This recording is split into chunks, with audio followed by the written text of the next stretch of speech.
स्वामी प्रेमानंद जी महाराज एक प्रसिद्ध संत, भागवत प्रवचनकर्ता और राधा कृष्ण भक्ति मार्ग के प्रचारक हैं। उन्होंने कठिन तपस्या और भक्ति के माध्यम से आध्यात्मिक ज्ञान प्राप्त किया और अपने प्रवचनों के द्वारा लाखों भक्तों को भक्ति मार्ग की ओर प्रेरित किया। उनके जीवन का प्रत्येक पहलू उनकी कठिन साधना से लेकर उनके प्रवचनों तक प्रेरणादायक हैं।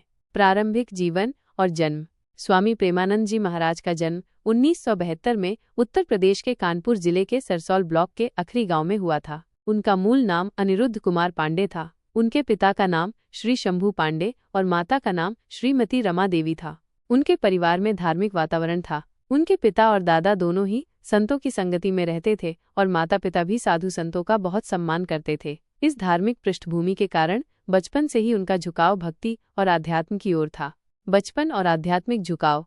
अनिरुद्ध कुमार पांडे बचपन से ही बहुत शांत स्वभाव के थे। वे आम बच्चों की तरह खेलकूद में अधिक रुचि नहीं लेते थे, बल्कि साधना, पूजा पाठ और ध्यान में अधिक समय बिताते थे। उन्होंने कम उम्र में ही अपने भीतर एक आध्यात्मिक जिज्ञासा को जागृत होते देखा। वे धार्मिक पुस्तकों को पढ़ने और संत महात्माओं के प्रवचन सुनने में रुचि लेने लगे। उनका ये झुकाव देखकर उनके माता पिता भी ये महसूस करने लगे कि उनका बेटा साधारण नहीं बल्कि एक विशेष उद्देश्य के लिए जन्मा है। संन्यास और गंगा किनारे तपस्या। मात्र 13 वर्ष की आयु में अनिरुद्ध कुमार पांडे ने सांसारिक मोह माया को त्यागने का निश्चय किया। वे वाराणसी चले गए और गंगा के तट पर कठोर तपस्या करने लगे। वहां वे दिन में 3 बार गंगा स्नान करते, पीपल के वृक्ष के नीचे ध्यान लगाते और भिक्षा पर जीवन यापन करने लगे। वे शिव भक्ति में पूरी तरह लीन हो गए और कई दिनों तक उपवास और कठिन साधना की। इस दौरान उन्होंने कई संतों और महापुरुषों से भक्ति और साधना की गूढ़ विधियों को सीखा। राधा कृष्ण भक्ति की ओर परिवर्तन। शिव साधना में लीन रहने के बाद एक समय ऐसा आया जब उनकी आत्मा राधा कृष्ण की भक्ति की ओर आकर्षित हुई। इसी दौरान उनकी भेंट श्री हितगोविंद शरण जी महाराज से हुई। वे उनके उपदेशों से अत्यधिक प्रभावित हुए और राधा कृष्ण प्रेम भक्ति के मार्ग को अपनाने का निश्चय किया। उन्होंने रासलीला, संकीर्तन और भजन कीर्तन में अपनी रुचि बढ़ाई और जीवन को पूरी तरह श्रीकृष्ण भक्ति में समर्पित कर दिया। भागवत कथा और प्रवचन की शुरुआत। धीरे धीरे स्वामी प्रेमानंद जी ने श्रीमद् भागवत कथा का प्रचार प्रसार शुरू किया। उनकी कथाओं में एक विशेष दिव्यता और प्रेम था, जिससे भक्तगण उनकी वाणी में कृष्ण की झलक पाने लगे। उनकी वाणी में इतनी शक्ति थी कि लोग उनकी कथा को सुनते ही भक्ति और श्रद्धा में डूब जाते थे। भगवान की महिमा का सरल और हृदय स्पर्शी वर्णन। भागवत कथा को भक्तों के जीवन से जोड़ना, संगीतमय भजन और कीर्तन से कथा को सरस बनाना। आधुनिक युग में भक्ति के महत्व को समझाना।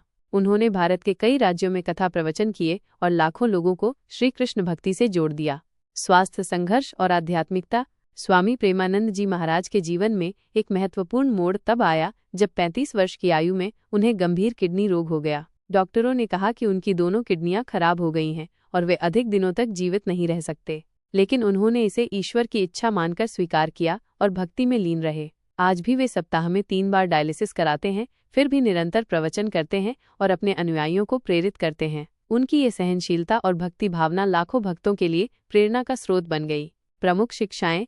स्वामी प्रेमानंद जी महाराज ने अपने प्रवचनों में कई महत्वपूर्ण आध्यात्मिक संदेश दिए, जिनमें मुख्य रूप से निम्नलिखित शामिल हैं। 1. अहंकार का त्याग। व्यक्ति को अहंकार छोड़कर प्रेम और भक्ति में लीन रहना चाहिए। 2. निस्वार्थ सेवा। सेवा भाव से किए गए कार्य ही वास्तविक पूजा होती है। 3. भगवान पर अटूट विश्वास। जो भी होता है वह भगवान की इच्छा से होता है। 4. सत्संग का महत्व। अच्छे लोगों की संगति और सत्संग से व्यक्ति का जीवन बदल सकता है। 5. ध्यान और साधना की आवश्यकता। आत्मा की शांति और आध्यात्मिक उन्नति के लिए ध्यान और साधना अनिवार्य हैं। 6. कर्मों का प्रभाव। हमारे वर्तमान और भविष्य का निर्धारण हमारे कर्मों से होता है, इसलिए हमें सदैव अच्छे कर्म करने चाहिए। निष्कर्ष। स्वामी प्रेमानंद जी महाराज का जीवन त्याग, तपस्या, भक्ति और सहनशीलता का प्रतीक है। उन्होंने कठिन परिस्थितियों में भी ईश्वर भक्ति को सर्वोपरि रखा और लाखों लोगों को भक्ति के मार्ग पर चलने की प्रेरणा दी। उनकी कथा, प्रवचन और शिक्षाएं आज भी भक्तों को मार्गदर्शन प्रदान कर रही हैं और आगे भी करती रहेंगी। वे हमें सिखाते हैं कि सच्चा सुख ईश्वर की भक्ति में ही निहित है।